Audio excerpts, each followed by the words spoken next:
I am writing to you from the Philippines.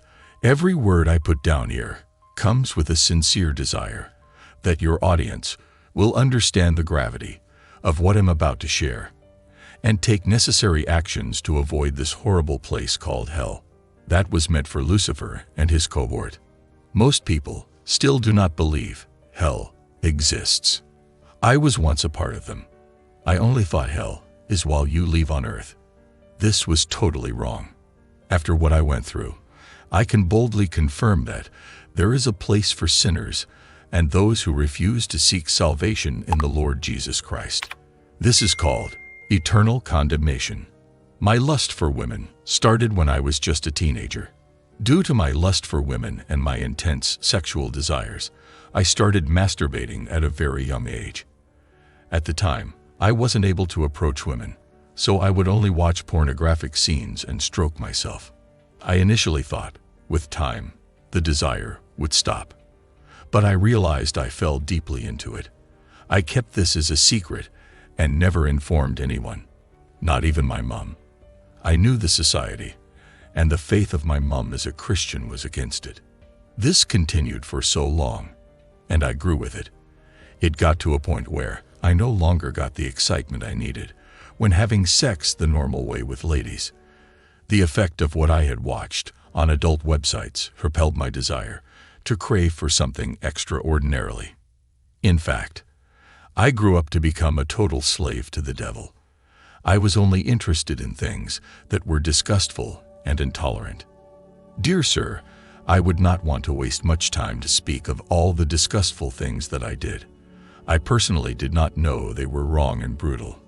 I felt there is a force that pushed me to do them. I was possessed to believe that these things were a way of life to satisfy one's urge. One of the things I did, which I never know it was very demonic and also had physical health implications, was oral sex, and any time I engaged in it, I felt a level of dominance over the woman. And I derived joy in it. It became a norm or tradition for me to do it any time I wanted to have sex with a woman. And I did this regardless the state of the woman. I am sorry to say this. I know it's absolutely evil to say this, and I have to say it, so others who are into this same act will stop immediately. I practiced oral sex on women, even when they were in their period or menses, and at some point, I was beginning to get attracted to animals. This is why I keep saying I was possessed at the time, and I was a slave to Satan. If not for the mercy of God, I would still be in this evil bondage with the devil. My insatiable lust for women had become a relentless force that, unbeknownst to me, I was trapped in a cycle of desire and conquest, always chasing the next thrill, the next adventure. And it wasn't just about the women themselves. It was the rush of excitement, the thrill of the chase, and the satisfaction of conquest that I craved. But with every new encounter, a piece of my soul seemed to wither away, and I found myself yearning for something more, something lasting. On the 23rd of October last year, this experience I am about to tell you happened immediately I had finished having an affair with a woman in bed. I got up, freshened up, and decided to take some rest. At the time, I knew I wasn't sleeping, but this occurred to me like it was real. I felt every part of the situation in my soul and body. It may seem to be like a dream or vision, I can't actually say, but it was so real. I found myself in a place like an old prison cell.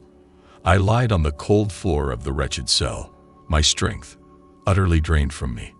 Raising my head from the barren floor, I was met with a surreal sight. I realized I was not alone in that forsaken cell. Two towering, monstrous creatures loomed over me, their immense stature reaching an astounding 10 to 13 feet. It's difficult to put into words just how intimidating they were. It seemed I was trapped in that prison cell with these creatures. They tried to escape, but they couldn't. Then instead, they turned their anger on me. Being threatened by someone taller and bigger than you is one thing, but these beings were unlike anything from the natural world. Their very presence exuded pure, unrestrained malevolence, freezing me in place with a terror beyond imagination. Nothing about this place and experience was familiar, and I had no inkling of how I had ended up there. But what I did know was that a torturous demise seemed all but certain. These creatures defied categorization. They were neither animals nor humans.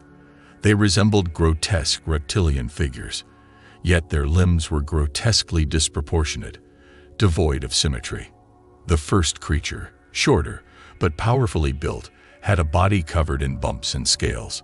Its jaw jutted forward, revealing gigantic, menacing teeth, and its sunken eyes pierced through my soul. It paced violently within the confines of the cell, akin to a caged bull, exuding an almost frenzied malevolence.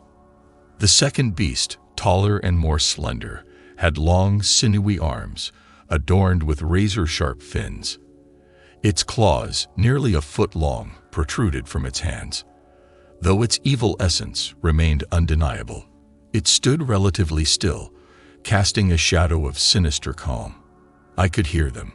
They spoke to one another, a language I couldn't quite place, and yet somehow I understood their dreadful words. Their blasphemous language was a chorus of hatred directed at God, an expression of loathing that sent shivers down my spine. In that moment, as I lay helpless in the presence of these abominable creatures, I realized the gravity of the situation. This was no ordinary nightmare. No, not at all. This was an encounter with pure, unadulterated evil. The monstrous creatures, their malevolent gaze locked on me, resembled nothing less than predators closed in on their helpless prey. In that instant, I felt like a minuscule insect ensnared in a deadly spider's web. The fear that coursed through paralyzed me, and I was left with an overwhelming sense of hopelessness, trapped and frozen in place. I became the unfortunate object of their profound hostility, and a suffocating evil presence enveloped me, a sensation beyond any human capacity to fathom. Their hatred was a monstrous entity in its own right, a force that dwarfed any human animosity. The intensity of their loathing was directed solely at me, an overwhelming malevolence that left me quivering with dread. Then all of a sudden, the prison in which we were locked up began to shake, like there was an earthquake. And suddenly, the ground opened so wide, and both myself and the monsters were driven with full speed into the ground. And then I saw that we ended up in a place like a lake. But the lake was not filled with water, but rather fire. Both myself and the monsters were trapped in this lake also, and we begun to burn altogether. Sincerely, I felt the pain and heat in my body. Desperation seized me, and I yearned to summon every ounce of strength within me to escape this hellish confinement. But as I laid there burning, I realized that my body had betrayed me, and I hated the smell of my body burning. It was so disgusting. I was utterly drained, devoid of any semblance of strength. I couldn't fathom why, and I was left physically, mentally, and emotionally depleted. This wasn't merely a physical weakness. It was a deep, soul-crushed frailty that transcended any mortal affliction. I had experienced moments of weakness in the past, particularly after intense emotional distress or loss, but this was something else entirely. It was a bleak, unending despair that weighed me down, a despair I knew I would never recover from. As the minutes ticked on, the torment intensified, and the two grotesque creatures were also burning. They screamed in terror. They tried to escape, yet it was not possible. They tried seeking for powers or something. I don't know, but they tried calling for help as they kept chanting in the fire, but no one came to their aid. I had this unsettled sensation that these beings were specifically assigned to me while I was on Earth. They were the demons that made me do the evil things I did. The sex, those disgustful practices. I cried deeply within my soul when these things begun to unfold themselves to me. The place plunged into absolute darkness, a darkness that devoured even the faintest hint of light, shrouding us in an oppressive, soul-chilling obscurity. The excruciating pain was there. The agony was indescribable, and I watched in horror as my own flesh hung from my mangled body like grotesque ribbons. It was an unrelenting assault on the very essence of my being, a torment that defied the laws of the human body. Yet death remained elusive, a distant dream. While in the fire, I pleaded for mercy, while the monsters also kept chanting. But this only intensified their torment. In this place, mercy was an alien concept, a divine attribute that had no place in the heart of such pure, unadulterated evil. I was conscious of the fact that my body held no fluids, no blood, no water, nothing. My physical state was inconceivable. Nausea overwhelmed me, not only from the pain, but also from the repulsive stench that emanates from the creatures. It was a noxious, putrid odor that defied description. An amalgamation of all things foul and rotten. It was, without a doubt, the most horrendous smell I had ever encountered. Amidst all of this, I couldn't shake the nagging feeling that the horrors I was experiencing were 1,000 times worse than I could ever imagine. The smell, the intensity of the fire, the deafening screams, the desolation, they were all facets of a pure, unadulterated terror that defied any human comparison. Instantly, my eyes and ears were opened. I saw that I was not the only one in such agony. I saw a multitude of people, each assigned with a horrible torment. There were loud screaming everywhere. I then realized there was this being hanging in the sky. He looked like a heavenly angel. He then spoke with a thunderous voice. He said, "Unto you that takes pleasure in fornication, and sin that defiles the temple of our holy God, oral sex is evil. Any man that practices fornication and adultery is a sin. Any man that sleeps with his fellow man is demon-possessed. Any man that practices oral sex defies the holy God." I was shocked to hear that. One of the reasons that brought me to hell was oral sex acts. The angel spoke from a distance, with his hands folded together around his chest.